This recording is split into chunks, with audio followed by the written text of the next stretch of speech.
السلام عليكم، مساكم الله بالخير ويا هلا ومرحبا فيكم عبر شاشة كل العرب ام بي سي 1 وام بي سي العراق ومنصة ام بي سي شاهد وأيضا مستمعي ام بي سي اف ام في نادينا 2026 حيث التغطية المتواصلة والمصاحبة للمونديال العالمي الكبير في أمريكا وكندا والمكسيك. ولحظة بلحظة والله اختبرت النفس في البداية، شوف النفس يكون طويل بس لا قطعة معي. يا رب المغرب يكون نفسها أطول. طيب خليني في البداية أرحب بكوكبة النجوم العرب اللي موجودين معي في حلقة اليوم. أبدأ بلاعب ومدرب المنتخب المغربي السابق والنجم الكبير كابتن رشيد الطاوسي. أهلا كابتن رشيد، أهلا وسهلا، أهلا ومرحبا. يا رب اهلا وسهلا. ما خرجت حتى ما خرجت، مش انا لوحدي كمغربي ولكن كلكم كعرب يعني حاس بكم معنا والله. الكل متوتر بس انت مطمن؟ في اطمئنان داخلي والله ان شاء الله. نجم المنتخب المصري السابق الكابتن هاني رمزي، اهلا وسهلا كابتن هاني. ابو خالد، اهلا يا حلو. يا رب التوفيق لمنتخب المغرب النهارده ان شاء الله. شكرا. كلنا الحقيقه متفائلين جدا، كنت مع اصحابي واصدقائي في مصر، كلنا ورا المغرب النهارده ان شاء الله. المنتخب العربي اللي بيمثلنا كلنا ان شاء الله كل التوفيق. مش عايزين سيناريوهات تبقى يعني متعبة. بلاش نخش في كلمه سيناريو بتجيب لي قلق. ايضا الاسطوره والنجم المنتخب السعودي من المدينه المنوره الكابتن حسين عبد الغني، هلا وسهلا ابو عمر. هلا والله، حياك الله. ونتمنى اليوم باذن الله تعالى انه نفرح كلنا باذن الله، لانه المغرب ما بتمثل المغرب فقط، يعني احنا قلنا هذا الشيء من بدايه واملنا فيهم وطمعانين فيهم ان شاء الله باذن الله تعالى انهم يهدون التاهل باذن الله. متفائل والله الحقيقه ابو عمر، انا جدا متفائل، يعني حاسس انها ممكن. مساء اليوم طبعا راح يخوض منتخبنا العربي الوحيد المتبقي اللي هو المنتخب المغربي مواجهه ما في شك انها من العيار الثقيل امام منتخب فرنسا في لقاء يحمل خلينا نقول جميع آمال وطموحات العرب معه. راح تقام طبعا المباراة في تمام الساعة 11 مساء على ملعب مدينة بوسطن الأمريكية. يا رب يا كريم، وتمنياتنا طبعا كلها ما في شك بالتوفيق لأسود الأطلس في المباراة اليوم. البداية دائما من المؤتمر الصحفي لمدربي المنتخبين، المنتخب الفرنسي والمنتخب المغربي. ايش قالوا قبل المواجهة؟ صحيح أن فرنسا هي المرشح الأبرز، لكننا سنقوم بكل ما نستطيع من أجل الفوز ضدهم، وعلينا أن نخوض المباراة بعقلية من يجب أن يسعى إلى التأهل إلى نصف النهائي، وكأن أمامنا حاجزا يجب تجاوزه. لا أحب فكرة أن ما حققناه حتى الآن ممتاز وأن كل ما يأتي بعده مجرد مكافأة إضافية. بالنسبة لي المكافأة الوحيدة هي الفوز بكأس العالم، أما فيما يتعلق بالتحضير للمباراة فلا توجد أي مفاجآت، ليس لدي ما أخفيه، ولست من المدربين الذين يعتمدون على المفاجآت. كل من تابع مبارياتنا يعرف أننا نملك هوية واضحة وأسلوبا محددا في اللعب، وهذا ما أوصلنا إلى هذه المرحلة، ونطمح لأن يقودنا إلى أبعد من ذلك.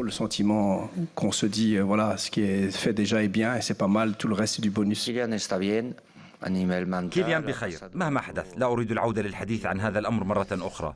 إنه لاعب قوي جدا من الناحيتين الذهنية والبدنية، وكل تركيزه منصب على المباراة والتي ستكون مواجهة صعبة بلا شك، لأنها تجمع بين منتخبين يملكان الكثير من الجودة، بينما ستكون هناك بطاقة تأهل واحدة فقط إلى الدور المقبل. كيليان في حالة جيدة، شأنه شأن بقية اللاعبين والجميع جاهز تماما لهذه المباراة. اختيار اللاعبين المناسبين أمر أساسي لبناء هذه الروح الجماعية. بالنسبة لنا المجموعة دائما تأتي قبل الفرد.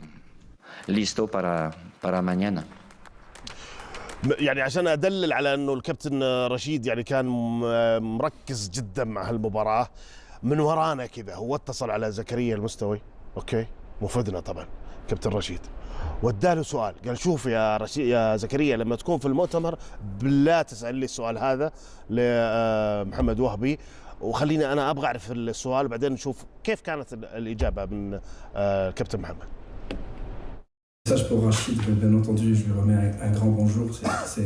أود أن أوجه رسالة إلى رشيد حيث أقدم له تحية كبيرة، وهو مدرب سابق للمنتخب، وبالتأكيد أود أن أمثل بشكل جيد المدرب المحلي سواء السابقون أو الحاليون أو حتى المقبلون. إنه أمر مهم بالنسبة لي، المقاربة هي نفسها. أنا دائما أقول إذا أردنا أن نتطور يجب أن نكون متطلبين أكثر من ناحية التدريبات والتحضيرات للمباريات وتحليلها لأنها بالنسبة لي هي نفسها عندما نواجه فرنسا في الدور ربع النهائي من المونديال أو عند مواجهة بورندي وديا في ملعبنا. أعتقد أنها السر، وهذا ما أملكه منذ كنت شابا، من أجل جعل الكل متحمسا قبل المباراة التي تتطلب ذلك، وفي الوقت نفسه جعل اللاعبين مرتاحين ومركزين لما تتطلبه المباراة من نسق كبير. من المهم خلق عادات والحفاظ عليها أيضا، وبالتالي حاليا نواصل العمل الذي قمنا به منذ البداية بهدوء، ندير الموضوع اللاعبين المرهقين. أعتقد أن ديدي ديشان لديه نفس المشكلة، وهذا بالنسبة لكل المنتخبات أيضا. أما اللاعبون الذين لديهم إصابات أو تعقيدات فنحن ندير ذلك بهدوء وثقة.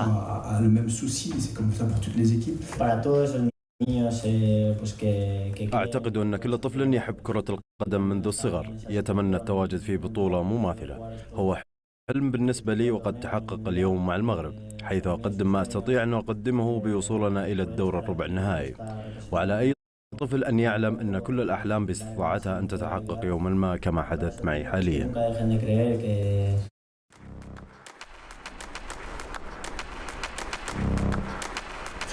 طيب كابتن رشيد، توجهت سؤال كان لمحمد وهبي ولا ايضا لدياز؟ كان محمد وهبي هو عن كيف حيتعامل مع الاصابات الموجوده، صح؟ انت لما دخلت اول مره هنا شنو سالتني اول سؤال؟ نسيت والله. سالتني السباري واش لاعب؟ اي والله صح، على طول سالتك يعني. وهذا سؤال يطرق لكل واحد، ان شفتي بانه وهذا كذلك يمكن وقع لنا في قطر يوم ما كان تصاب رومان سايس وتصاب المزراوي يلعب اول مباراه. فاكيد بانه لما تلقى واحد انسجام كيحصل يعني في الفريق، وتلقى اللاعب الاساسي يعني يصاب في دوري كهذا كأس العالم، اكيد كيكون تاثير. ولكن ما شاء الله يعني تدبير المباريات من طرف محمد وهبي، واللي اكد عليها بانه دائما العنصر المفاجاه ما خصوش يكون فيه، لان هذا منتخب، هذا يعني كاس عالم. صحيح. اكيد البديل دائما يكون في المستوى اللاعب الاصاب. كلنا نتحسر على يمكن غياب صبيري، ولكن اكيد بان هناك اسلحه اخرى ما هي اهم محمد وهبي وتدبير المباراه، حيث المباراه ما كتلعب يعني غير في وقت تهيئها بعده سيناريوهات. المباراه اثناء المباراه كيفيه تدبير المباراه ما يسمى بالكوتشينج. نعم. وهذا الكوتشينج محمد وهبي وصل لواحد الدرجه والمستوى وتعلم، واكد بان هناك يعني وفي تدرج. البطوله كابتن رشيد مر خلينا نقول منعطفات خطيره على مستوى المباراه، وقراها وغير المباراه. وهذه التجربه اكيد بانه كل واحد ينجح، اكيد راه كانت عنده كبوات وكانت عنده يعني اجابته اقنعتك؟ اقنعتني جدا جدا، لان تكلمت عليه على الاسلوب الجديد في تدبير المباريات وتدبير ما يسمى بالليدرشيب سبورتيف. يعني الليدرشيب الرياضي الحديث. ما خصش يكون غير يعني ملهم، يلهم ويدير سيناريوهات ويدير تكتيكات، ولكن خص يكون مؤكد. نعم. اللي يعمل يكون مؤكد فيه ويكون مقبول من طرف اللاعبين. من الاسلحه عندك هما اللاعبين. لما تلقى اللاعبين يعني ماذا يقال، يعني يفهموا ارائك ويفهموا شنو يستوعبوا كل شيء هيطبقوه داخل. وخلي بالك كمان مهم جدا انه هو محضر قبل كده من خلال البطوله. يعني رحيمي شارك بشكل كبير جدا في البطوله كبديل. هو يمكن في وجهه نظر الخساره الوحيده في غياب سيباري ان هو كان رجليه على المرمى خلاص، يعني الفرصتين بهدف. صح. 3 فرص بهدفين، حساسيته عاليه. برافو عليك. هي دي قد تكون دي هي الخساره الجزئيه للمنتخب المغربي، ان سيباري عارف طريق الجون. رجليه في هذه البطوله قريبه من يعني بلغه الكره كده الدنيا ماشيه معاه كويس. اشكرك هاني. اشكرك هاني، لان وتزيد تكمل عليها. وقالها ابو خالد عبد الرحمن الحين. شنو قال لك؟ رحيمي كذلك اخذ نفس المنوال لما يدخل يسجل. ما هو انا كنت حاسس حتختار سفيان ولا اسم ثاني؟ لا كبديل. شوف كبديل كعبي ولا بديل؟ لا الحين رحيمي اخذ ايقاع. مظبوط. اخذ يعني الاختيار الاول رحيمي، لانه اخذ ايقاع المباريات. وانت تعرف المباريات بهذا الشكل يعني مستواها يزيد يطلع. هذه مباراه ربع نهايه، وهي تصنف ربع نهايه بين المغرب وفرنسا. صحيح. 2026 اللي كانت بمثابه نصف نهايه في 2022 اذا ما كان في النظام القديم. اتفق. صحيح. فهذه كابتن هاني، وش نقطة القوة خلينا نقول اللي موجودة عند المنتخب المغربي اللي المفترض يستخدمها؟ ايش نقطة الضعف اللي المفروض المنتخب ايضا المغربي ينتبه لها في المنتخب الفرنسي؟ انا يعني اخذ الشوط الاولاني من مباراة المغرب وكندا. حلو. الشوط دوت الحقيقه شفت فيه المنتخب المغربي لاول مره متوتر جدا، مش عارف يخرج بالكوره بشكل كبير، اخطاء دفاعيه الى حد ما في مساحات كبيره، ما عرفش يتعامل مع الضغط العالي اللي عمله اول ربع ساعه وقلت ثلث ساعه المنتخب صحيح. الكندي صحيح. وكاد ان يحرز. نعم. يعني بونو كانت هو في المباراه، عمل الشوط الاول بالظبط. فانت لو لا قدر الله نفس الموضوع او السيناريو ده حصل هتتعاقب، لان المنتخب الفرنسي غير المنتخب الكندي. صحيح.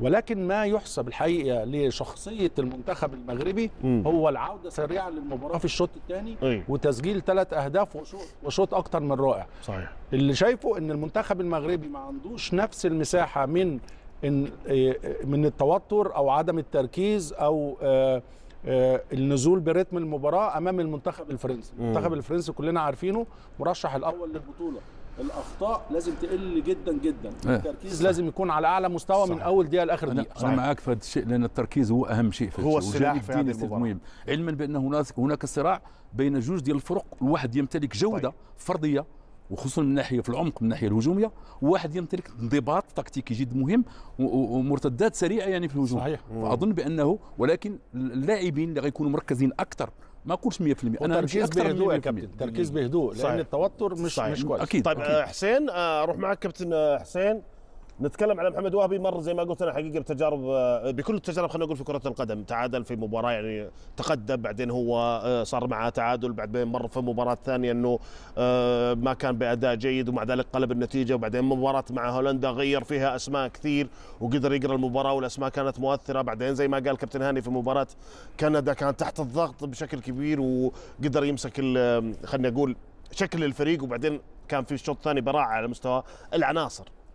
اليوم اختبار مهم لمحمد وهبي على العمل التكتيكي في مباراة صعبة أمام فرنسا.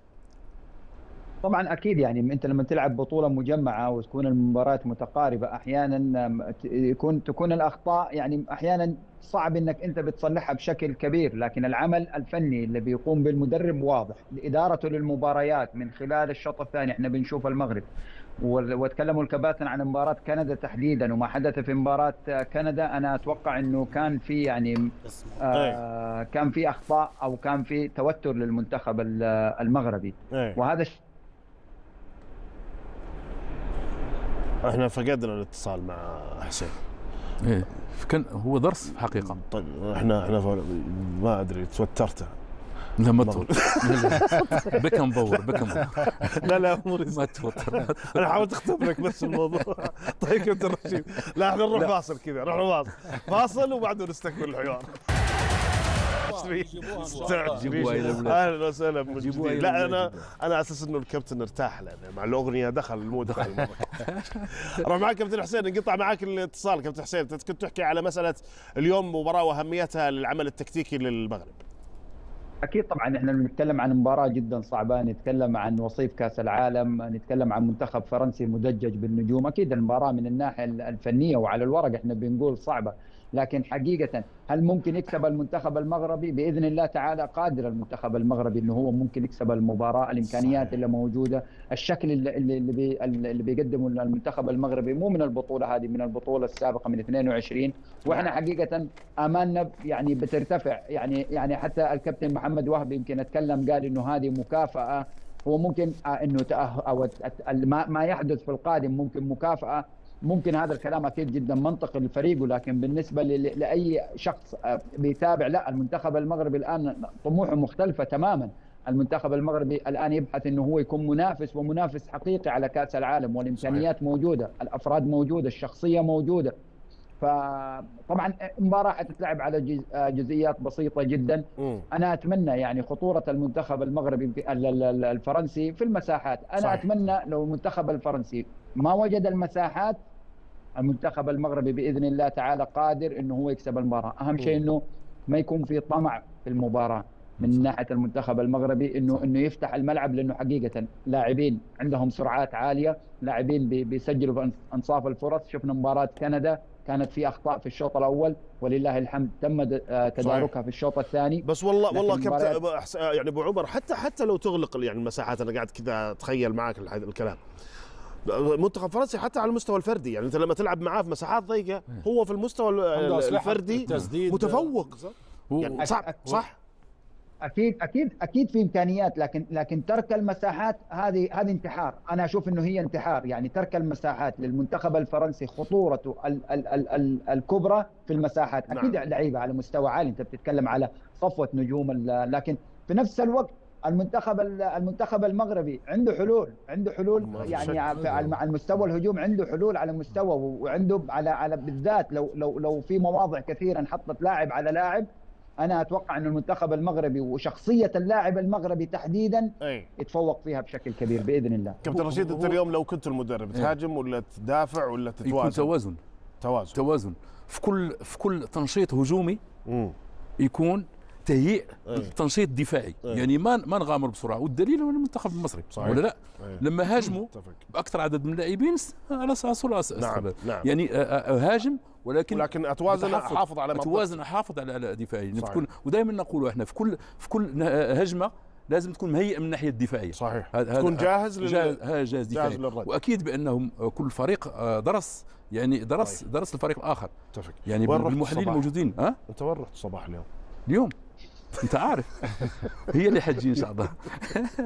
رحنا عند معالي سفير المملكه المغربيه، واللي استقبلنا استقبال حار، ونشكره الصباح معالي السفير مصطفى المنصوري. صحيح. واللي يعد كذلك من الناس اللي سبق لهم وان كانوا رئيس ديال فريق. احنا تشرفنا ايضا كابتن رشيد سفير كروي، يعني بيحب الكوره. نعم بيحب الكوره طبعا.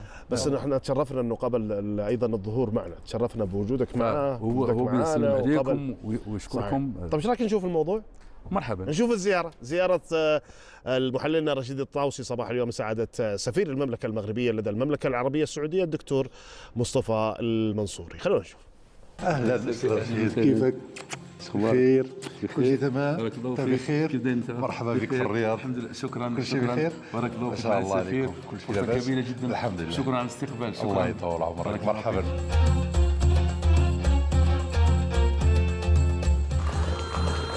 طقوس مغربية تبارك الله. كل شيء. كيف ترى مشاركة المغرب معالي السفير في هذه النسخة من كأس العالم 2026؟ مشاركة المغرب اليوم هي مشاركة في رأيي المتواضع أكثر نضج من جميع المشاركات التي عرفها المغرب منذ 1970. أرى بأن هناك تقدم كبير من الناحية التكتيكية ومن الناحية التقنية ومن ناحية كذلك جميع الأمور التي تلم بالفريق الوطني. لهم حب كبير لوطنهم. صحيح. أكثر من حبهم للكرة. صحيح. أنا أظن أن في الميدان لما يدخل اللاعبين في الميدان وشعورهم وإحساسهم وحضور الجمهور كذلك، هذه الأشياء كلها يمكن أن تغير النتيجة. ما هي رسالتك بالنسبة للنجوم المغربية حاليا اللاعبين وأنت كرياضي ما شاء الله؟ نطلب الله إن شاء الله أن يوفقهم إن شاء الله، ونطلب الله أن يصلوا إلى مستوى متقدم جدا خلال كأس العالم ليشرفوا جميع العرب وجميع الأفارقة وجميع المسلمين في العالم. بكل صراحة جلالة الملك كان له يعني واحد النصيب الكبير والأكبر في هذه النهضة الرياضية التي يعرفها المغرب حاليا. أنا عاقل على مساندتكم لما أخذ أول مغربي أخذ كأس إفريقيا. صح. لذلك لما جيتني البارح قلت لك هل سترجع إلى المغرب الفاسي؟ أنت الذي أعطيته هذه الشهرة الكبيرة. بالمناسبة نهنئ فريق المغرب. ولازم نهنئه لأن بكل صراحة فريق يستاهل. لن أنسى له واحد المرة كان مع المغرب الفاسي، فريق المغرب الفاسي، وظفر بكأس إفريقيا. ولن أنسى له الركعة التي ركعها في الميدان. أخ رشيد كان من الأطر معروفة في المغرب، أطر شابة وطموحة، والتي حصلت على نتائج مرموقة على المستوى الرياضي في المغرب. أشكركم جزيل الشكر، وأشكر هذا البرنامج الشيق، وأشكر الأستاذ عبد الرحمن الذي التفت لهذه اللقاء، وإن شاء الله تكون مناسبات أخرى في المستقبل. شكرا سعادة السفير، شكرا دكتور مصطفى على قبول حضورنا وكاميرا نادينا 2026. شكرا ايضا العزيز رشيد الطاوسي، النجم الكبير رشيد الطاوسي. بس شغلة الصحافة صعبة والله، صعبة جدا، أو أول وآخر مرة. بس الحقيقة لا والله مبسوط والله. أنا كنت مبسوط حتى أمثل يعني الام بي سي يعني وتنشكر معالي السفير لأنه أخذ من وقته صحيح يعني كثير وكانت عنده التزامات، ولكن لما دائما دكتور مصطفى حقيقة مصطفى يعني شخص رياضي ومتساعد مع كل وصديق السفراء كلهم. وكلمني كذلك كان يعني مباراة ديال مصر طلعها مع السفير المصري. طبيعي طبعا كلنا اخوات، ويعني اللقاء كان لقاء رائع الحقيقه رغم من قصير، لكن قال جمل رائعه جدا سياده السفير. قال لك اللاعب المغربي بينزل يحب بلده اكتر ما بيحب الكوره. طبعا جمله عبقريه الحقيقه، بمعنى ان حتى الكوره لو ما ادتكش في الملعب انت بتفتكر بلدك والسبيريت بتاع بلدك وروح القتاليه.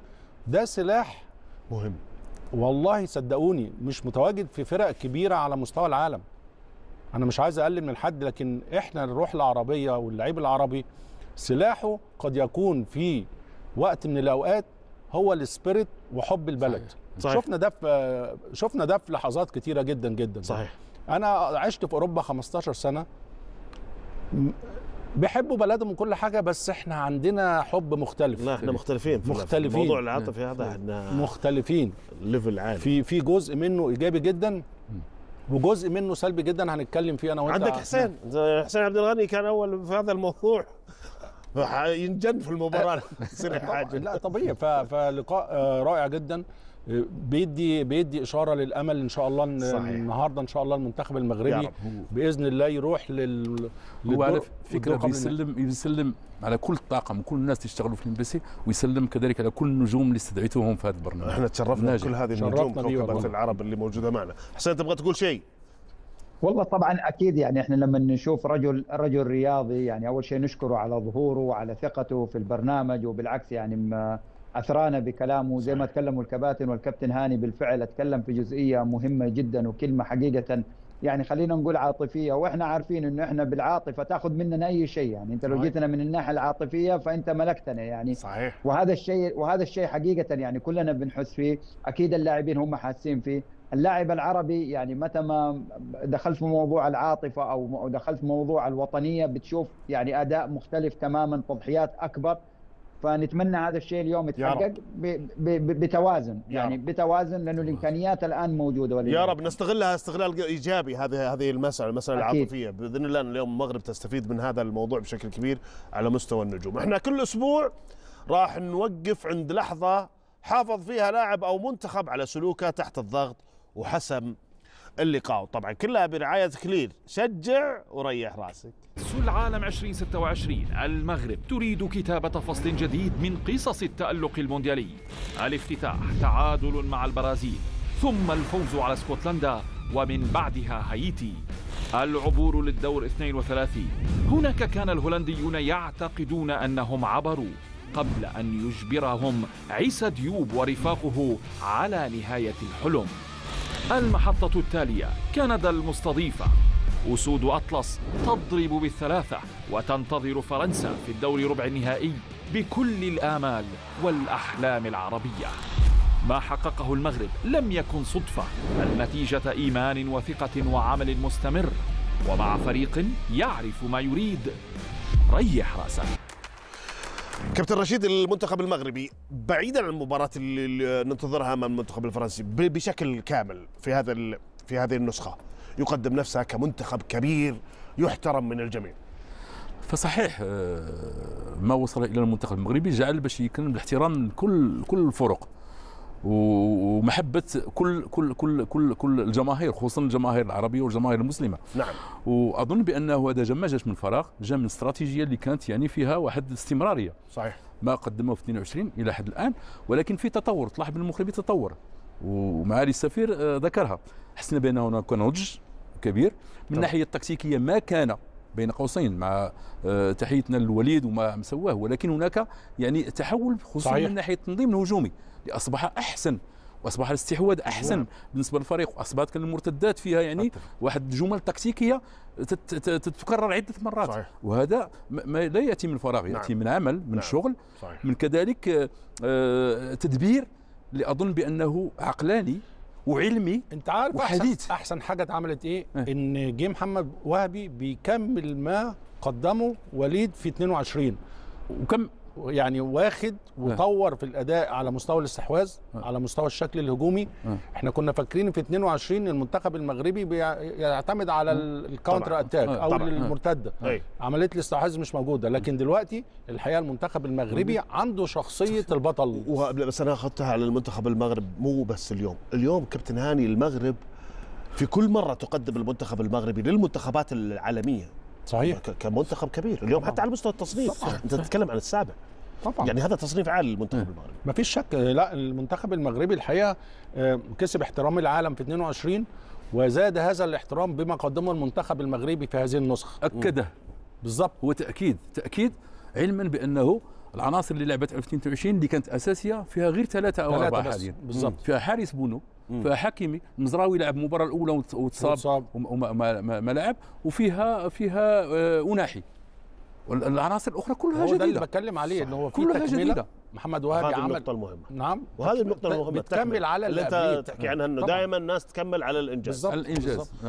ما حققه المغرب لم يكن صدفه، بل نتيجه حقيقه ايمان وثقه وعمل مستمر، ومع فريق يعرف ايش يبغى. ريح راسك. طيب انا نروح فاصل. يلا نروح فاصل ونستكمل الحوار.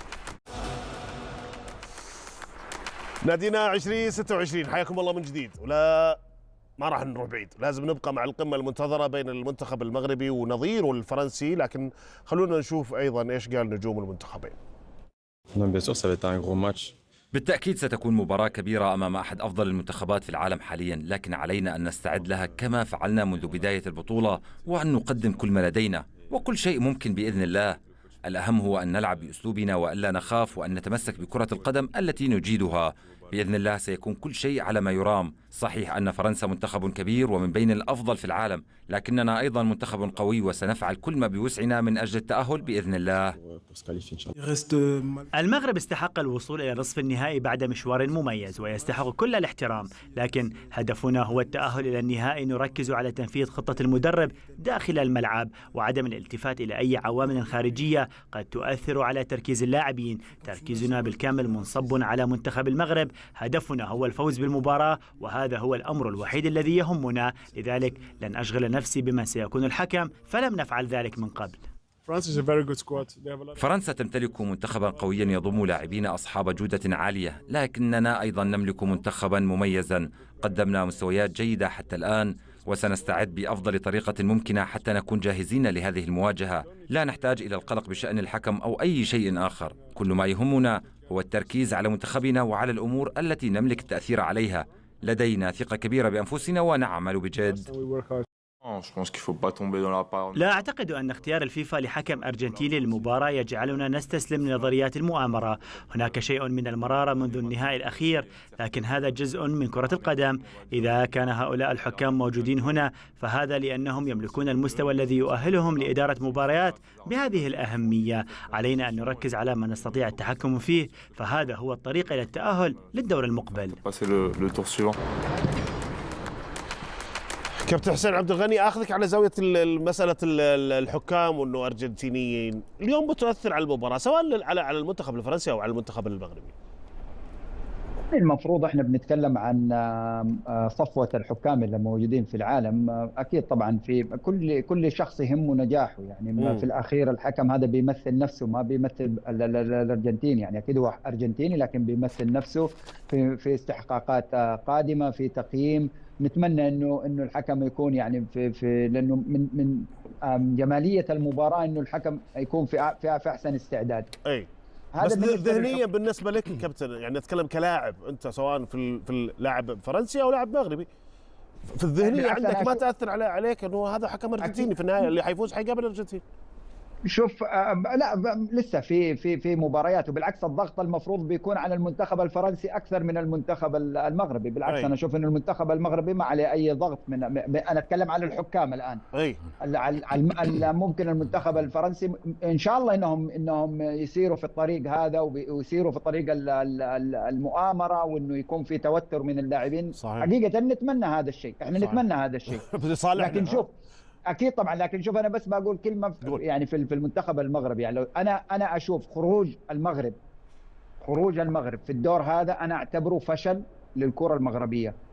لو اي منتخب عربي اخر يكون انجاز حقيقه على ما يقدمه. فشل دي كبيره شويه يا كابتن. لا لا لا لا لا انا اقصد هو جايبها بشكل ايجابي ترى، هو يقصد حسين.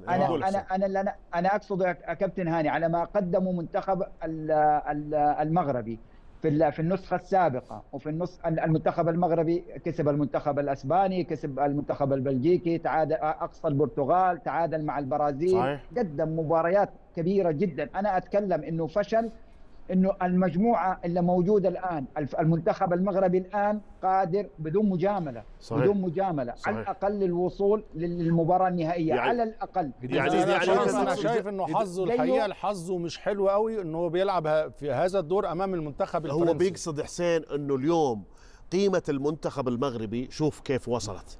انه اليوم لو خرج اليوم الناس تعتبره فشل، انه اليوم القيمه للمنتخب المغربي والاسماء كبيره فالطموحات عاليه، بينما اي منتخب ثاني حيكون في هذا المكان ويوصل هذا الدور حتحصلوا انجاز. يعني زيه زي المنتخب الالماني، زيه زي المنتخب البرازيلي. المنتخب المغربي سوى هويه وشكل حقيقه على مستوى العالم.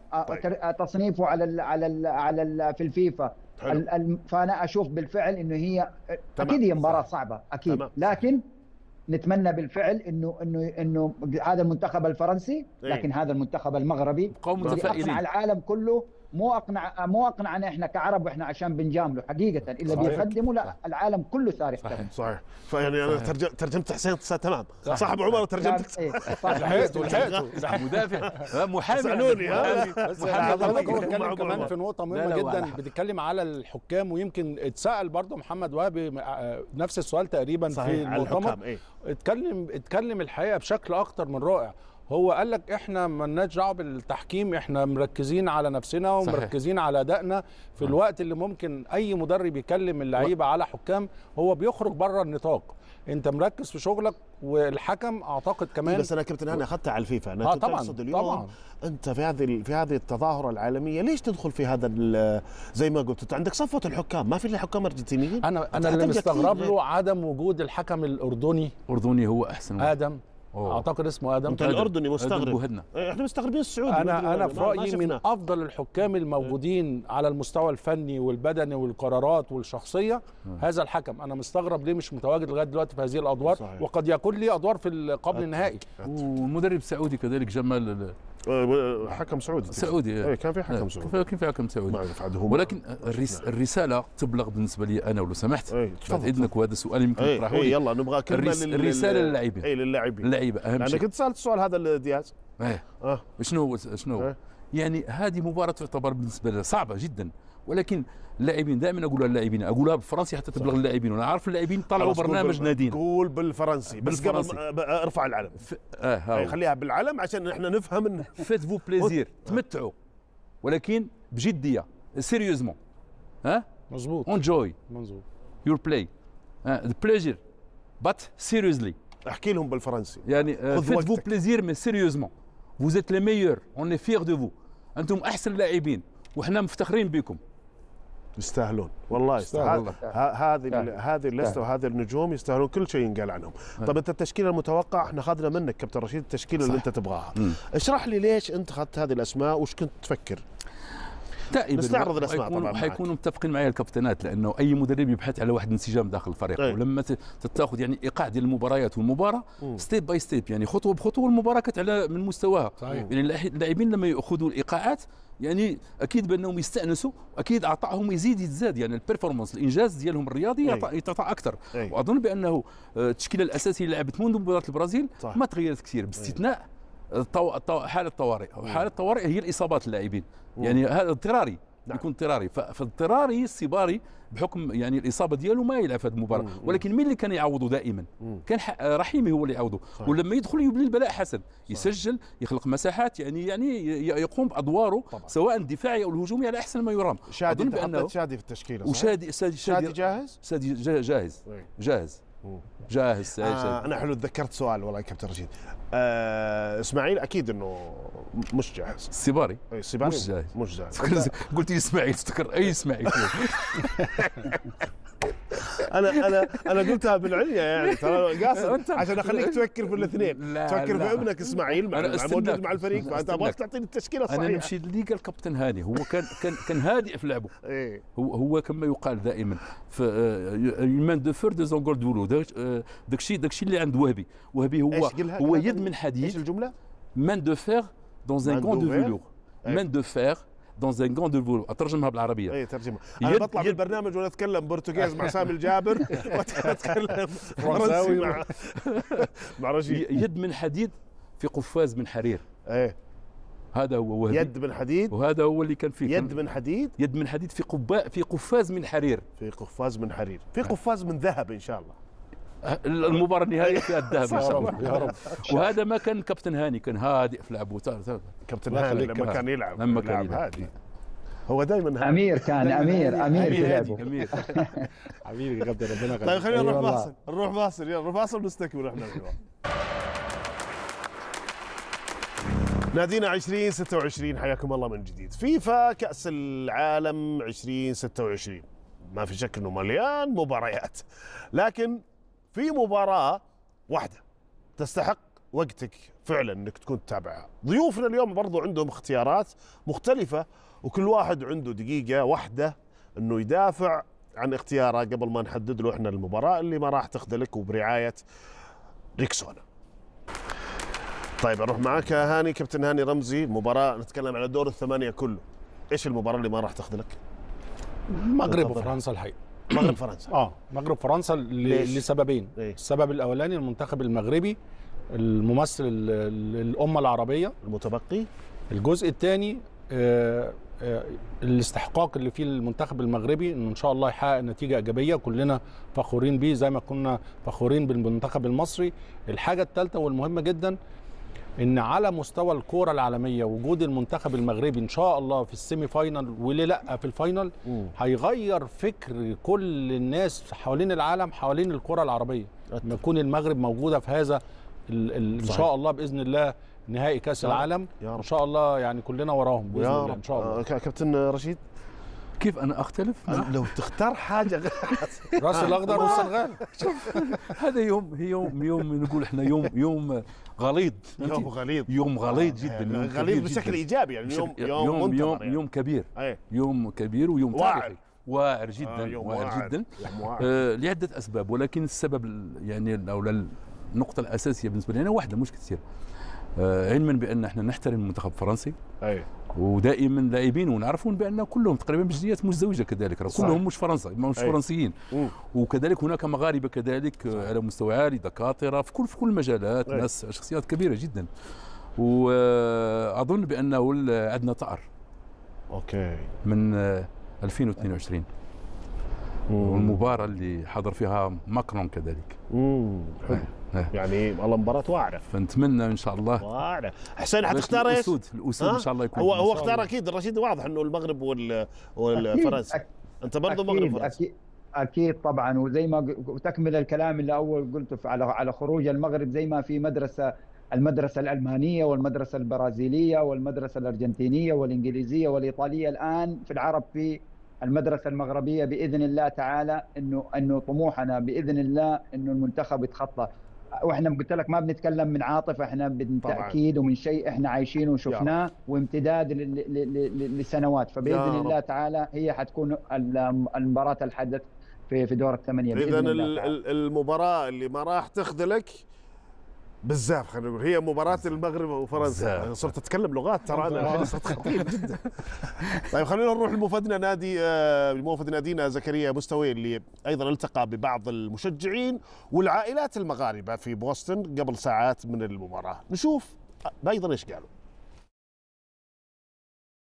إذا قبل المواجهة بين المنتخب الفرنسي والمنتخب المغربي، الجماهير المغربية تواصل حضورها الكبير في هذه البطولة وتتواجد حتى هنا في مدينة بوسطن في أقصى شمال شرق الولايات المتحدة الأمريكية. سريعا مع أحد مشجعي المنتخب مع عائلته في هذا المكان. مباراة كبيرة تتوقعونها، كيف سيكون ربما أداء المنتخب والنتيجة التي ترغبون فيها أيضا؟ بسم الله الرحمن الرحيم. كنتمناو ان شاء الله الاداء يكون بحال الاداء اللي قدموه مع هولندا وربما احسن من ذلك. المقابله غتكون قويه لان المنتخب الفرنسي هو من اقوى المنتخبات اللي مشاركه في هذه التظاهره وهو مرشح فوق العاده للفوز بهذا الكاس. لكن ان شاء الله حنا واثقين كجماهير مغربيه في المنتخب ديالنا، ان شاء الله غادي نحققوا نتيجه مزيانه وغنكونوا اول فريق عربي وافريقي كيوصل للنهائي ان شاء الله. بالنسبة لتذاكر المباراة، هل هناك إشكالية معينة أم أن الأمور تم حلها؟ بالنسبة للتذاكر هناك نقص في التذاكر والأسعار باهظة شوية على معظم الناس. لأول مرة أنا كنشاهد بهذه الأسعار هذه، وكنتمنى إن شاء الله من الفيفا ومن الجامعة الملكية المغربية أنهم ينقصوا شويه من اثمنه التذاكر، خصوصا الناس اللي عندهم الاولاد بحالي مثلا وبحال عائلات اخرين، الناس يعني باش تكون في المتناول ان شاء الله. بالنسبه لنتيجه المباراه ان شاء الله 2-1 للمنتخب المغربي. For you 3-1 المغرب. 3-1 and you the result of the game 2-2. شكرا جزيلا. مع مشجع مغربي آخر يتواجد مع عائلته، كيف تتوقع المواجهة بكرة؟ وأعتقد أنه حتى زوجتك فرنسية. إن شاء الله nous on espère واحد 3-2 un match très serré. Je suis avec j'espère qu'on va pas se disputer demain. Moi je suis pour le Maroc, elle est pour la France. Inch'Allah المغرب ديما مغرب.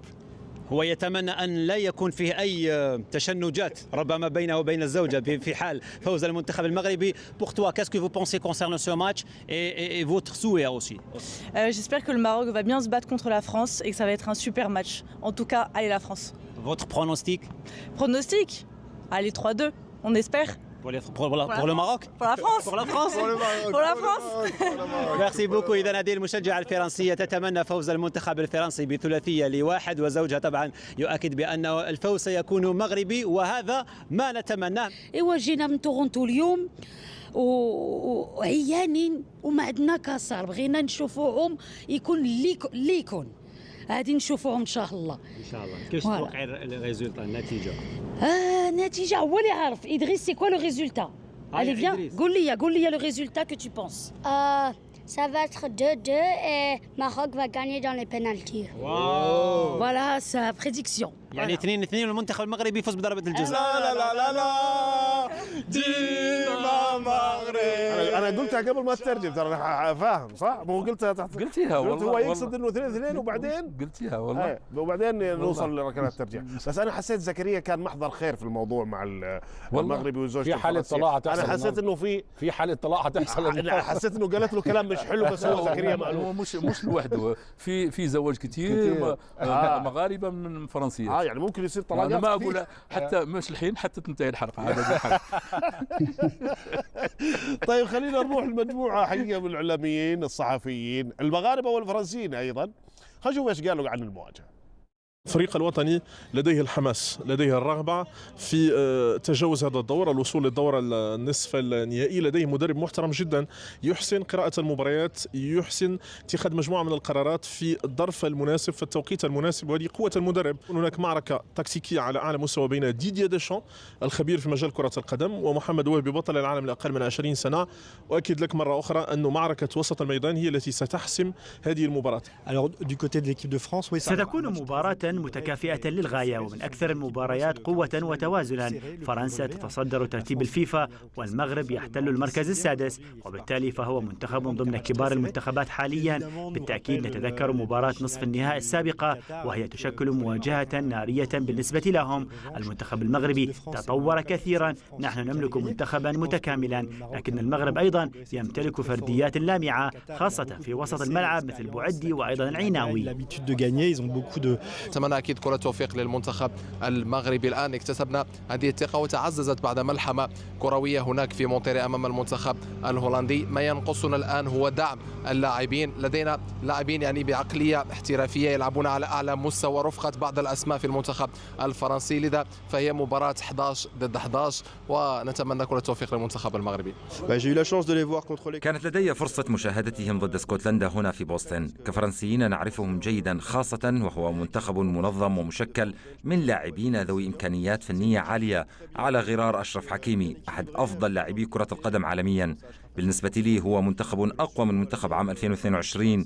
بالتأكيد لديهم رغبة تعويض ما حدث أمامنا في قطر، هذا ما نشعر به فعلا من خلال بعض التصريحات والتلميحات الإعلامية. سأقول إن فرنسا ستتفوق ب2-0 كوني إعلامي وعاشق لبلدي.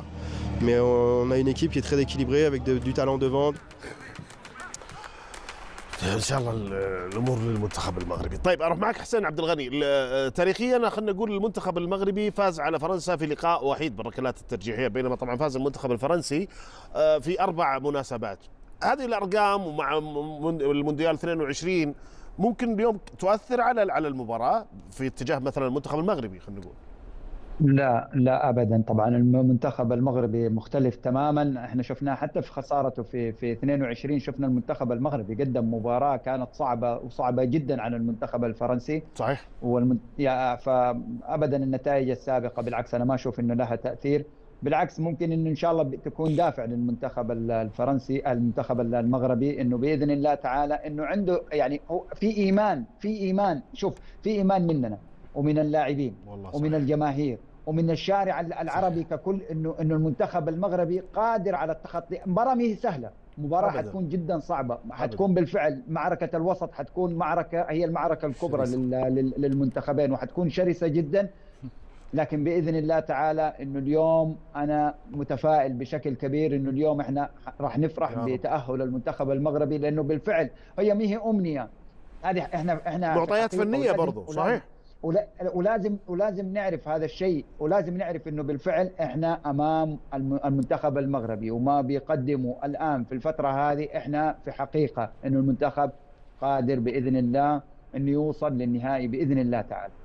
كابتن هاني انا يعني سالت حسين من مبدا انه زي ما قال مثلا رشيد في ثأر على 22، في حافز كبير بالاضافه للحافز الوطني والمعطيات الفنيه. لا يعني موضوع الثأر في كرة القدم الحقيقه هو موضوع موتيفيشن شويه، هو موضوع على مستوى الروح ومستوى العزيمه شويه، ولكن خلينا نتكلم بكل امانه، كرة القدم الحديثه ليها متطلبات كتيره جدا.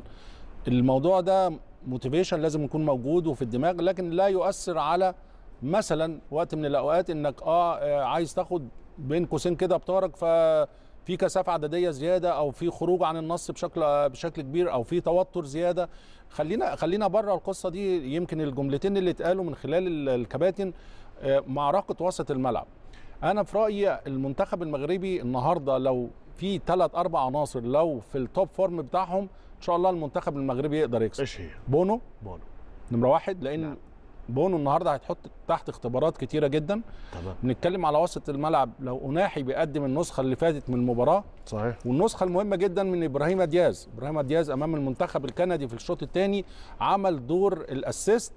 نسينا دياز اللي بيلعب لنفسه والاناني والحاجات دي وظهر بمستوى عالي جدا.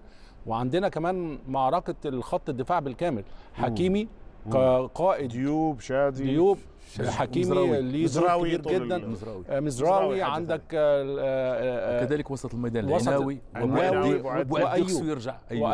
وايوب كمان مهم. هؤلاء انت تشوف اذا اكتملوا بونو كل الفريق ولكن دول عنهم عناصر. طيب اعتقد كمان وجود النهارده رحيمي وقد يكون الكعبي في وقت من الاوقات هو الورقه الرابحه للمنتخب المغربي. بقى اخر دقيقه باقي معي، العب معك توتر ولا العب معك انه اطمنك؟ لعب معي الرجلين في الارض، الساقين في الارض، ثابت هذا هو اليوم. زي ما قال كابتن هاني، الاسماء اللي انت تعول عليها اليوم في المباراه اكيد انه المنتخب كله رشيد، بس انا في اسماء دائما هي لما تكون زي ما تقول في عافيتها يصير الفريق كله في عافيته. هو المفاتيح اللاعب المنتخب المغربي اي اللي هم مبابي ديمبلي واوليسيه. المغرب مش المغرب مش مبابي المغرب. لا انا احاول اذكرك بهذه الاسماء فقط يعني. كاميروني اي يلعب مع فرنسا. بس انا اذكرك بالاسماء فقط. لا صحيح. فاظن بانه احنا نمشيو بالعد العكسي ونشوفوا الفريق يعني شنو هي قوه الفريق الفرنسي. هو هجومه. صحيح. اسمين. لا لازم يلا عشان الوقت لازم نكونوا يعني. اعطيني 3 اسماء تعول عليها. في المغرب ديوب يكون في يوم لانه مبابي ويعرفه جيدا. وسط الميدان بوعدي يكون وفي الامام دياز كما ذكر الكابتن. وبونو. لا وانا نزيد. انت قلتي 3. طيب يلا 4. هم 4 لازم بونو يكون موجود. لازم 4 يكون موجود. ان شاء الله 4 يفوز. خط الدفاع واحد 4 يفوز. وسط واحد رب ال 11 يكونوا كويسين. بونو هذاك لا يعلى عليه. يا رب ما مشيت معك التوتر. وقت انتهى. شكرا كباتنا على وجودكم معي اليوم، وباذن الله اننا متفائلين للمنتخب المغربي انه قادر زي ما قال حسين. ما هي كذا بس المعطيات تقول لك المنتخب المغربي قادر. وصلنا احنا للختام، نلتقيكم مجددا في تمام الساعة 10 بنكون موجودين منتصف الليل مع الزميل عبد الرحمن الثنيان.